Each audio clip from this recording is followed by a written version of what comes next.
আসসালামু আলাইকুম বন্ধুরা, আজকে আমি আপনাদের মাঝে শেয়ার করতেছি আজকে দুবাই থেকে আজমান যাওয়ার সম্পূর্ণ জার্নিটা। এর মধ্যে এখন বাজে 8টা 5। এখন আমি আছি দুবাই আল মেহতাব স্কুলের কাছে। তো আমি এখন বর্তমানে যেখানে আছি একটা দুবাইয়ের আজমান যাওয়ার যে বাস, সেই বাসে E400-তে আমরা ট্রাভেল করতেছি। আপনারা দেখতেই পাচ্ছেন যে আজকে রেইনি ওয়েদার, এর জন্য খুব যাত্রী সংখ্যা খুবই কম।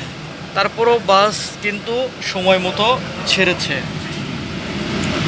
এবং গুড়ি গুড়ি বৃষ্টি হওয়ার কারণে দুবাইতে আজমানের সব জায়গায়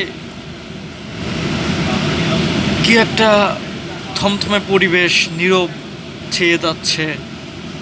আমাদের সাথেই থাকুন আপনারা এবং দেখতে থাকুন সম্পূর্ণ ব্লগটি।